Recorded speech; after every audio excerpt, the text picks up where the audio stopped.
सभी बच्चों को नमस्कार।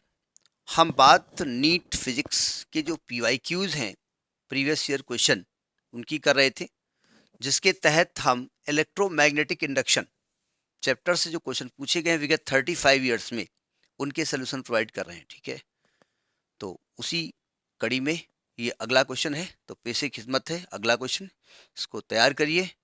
और इसके पहले के क्वेश्चंस हम अपलोड कर चुके हैं, आपको इसी प्लेलिस्ट में जो कि इलेक्ट्रोमैग्नेटिक इंडक्शन के नाम से होगी, इसमें मिल जाएंगे। तो पेशे खिदमत है। नेक्स्ट क्वेश्चन देखिए, अगला क्वेश्चन देखिए, ये क्वेश्चन नीट 2020 का है। जब तक हम क्वेश्चन पढ़ते हैं तब तक आप अपनी स्क्रीन पे उस क्वेश्चन को देखिए। क्वेश्चन कह रहा है कि a wheel with 20 metallic spokes. अब जानते हैं किसी पहिए में जो तीलियां लगी होती है, जैसे साइकिल का पहिया होता है, तीलियां होती है, उन्हें स्पोक्स कहा जाता है। पोंक नहीं कहा जाता है, स्पोक्स कहा जाता है। विद 1 मीटर लॉन्ग, यानी वो जो स्पोक है, जो तीली होती है जो साइकिल की पहिए में, उसकी लंबाई 1 मीटर है। Long rotated with the speed of 120 round per minute, RPM दिया है, यानी उसकी फ्रीक्वेंसी दी है 120 round per minute in a plane perpendicular to the magnetic field. इसके बारे में बाद में बात करेंगे। मैग्नेटिक फील्ड की परपेंडिकुलर है, यहाँ थीटा 90 होगा, क्या होगा। और मैग्नेटिक फील्ड दिया है 0.4 गॉस, यानी मैग्नेटिक फील्ड की एसआई यूनिट नहीं दी है, सीजीएस यूनिट दी है। गॉस को टेस्ला में कन्वर्ट करना पड़ेगा। The induced EMF between the axle आपको निकालना है, एक्सेल में इंड्यूस्ड ईएमएफ निकालना है। देखो, अब फोटो हटा देते हैं, हम आ जाते हैं। अब देखिए, हम आ गए। नहीं, हम तो पहले ही से थे, पीछे आगे फोटो लगा रखी थी, हमारा आधा मुंह दिखाई पड़ रहा होगा। अब मैं क्वेश्चन पढ़ता हूं।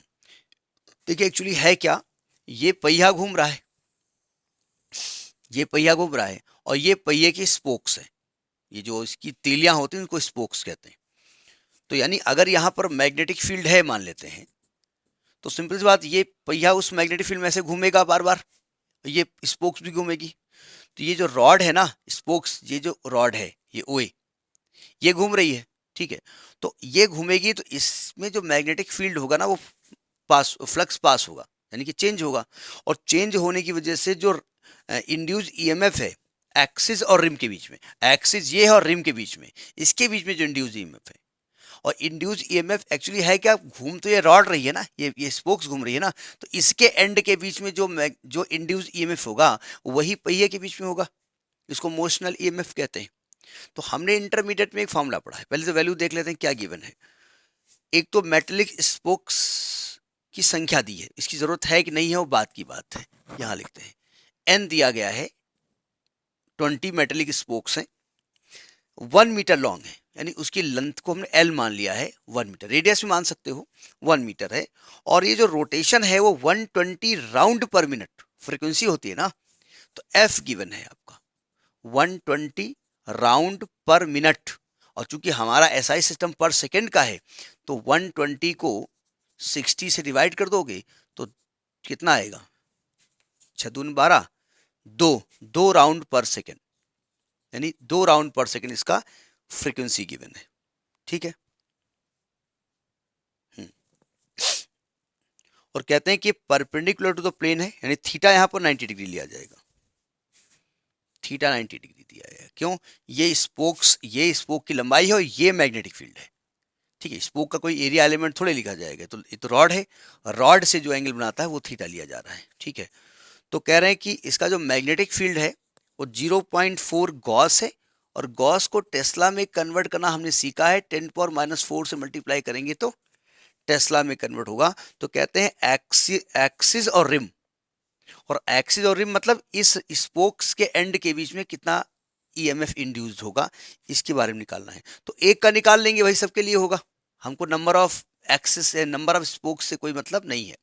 तो हमने इंटरमीडिएट में एक फार्मूला पढ़ा है कि कोई भी रॉड अगर अपने एक्सिस पे रोटेट करती है, एक तो मोशनल ईएमएफ था कि रॉड ऐसे चल रही होती है, याद करिए आप, एक रॉड ऐसे चल रही होती है, तो उसके एंड्स के बीच में मैग्नेटिक इंड्यूस ईएमएफ था आपका बीवीएल, बवाल। ठीक है, और जब रोटेट कर रही होती है तो इंड्यूस्ड ईएमएफ का फार्मूला हमने पढ़ा है ½ BωL², ये हमने फार्मूला पढ़ा है। इसका प्रूफ है, प्रूफ हमारा एक वीडियो पड़ा हुआ है, हम कोशिश करेंगे कि आपको उसका प्रूफ इसके डिस्क्रिप्शन में उसका लिंक दे देंगे, देख लीजिएगा। ठीक है, अब रखो वैल्यू।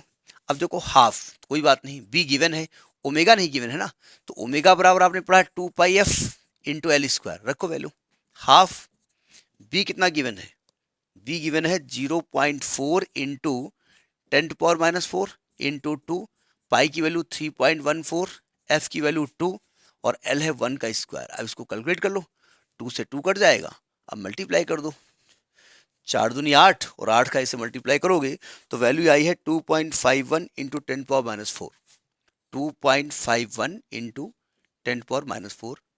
यूनिट क्या होगी, वोल्ट। हम बार बार कहते हैं कि वैल्यू के साथ साथ यूनिट जरूर देखिएगा कि यूनिट क्या गिवन है ना। कभी कभी बदतमीजी करते हैं, वो यूनिट चेंज करते हैं, ठीक है, उसे बदतमीजी नहीं कहते, तो वो आपको चेक करेंगे। तो इसका जो ए पार्ट सही है 2.51 इंटू 10⁻⁻4 वोल्ट, ये दिया हुआ है, ये नीट 2020 का क्वेश्चन है। पार्ट कोई भी सही हो सकता है, वैल्यू ये चेक कर लीजिएगा और यूनिट पे विशेष ध्यान रखेंगे। ठीक है, इसके प्रूफ का हम डिस्क्रिप्शन में लिंक दे देंगे, उसको देख लीजिएगा, वहाँ डेरिवेशन दिया हुआ है। नहीं तो इंटरमीडिएट में आपको हो सकता है बुक के टॉपिक में नहीं होगा, किसी एग्जाम्पल में लिखा हुआ है। उसमें एक था, एक रॉड है, ऐसे रॉड, और रॉड को ऐसे घुमा रहे हैं, ठीक है, ऐसे घूम गई थी रॉड डी थीटा एंगल से, तो इसके बीच में जो इस फ्लक्स पास होगा और इसमें जो इंड्यूस ईएमएफ था वो half B omega L square given है, ये देख लीजिएगा। तो दिस वाज 2020 नीट क्वेश्चन।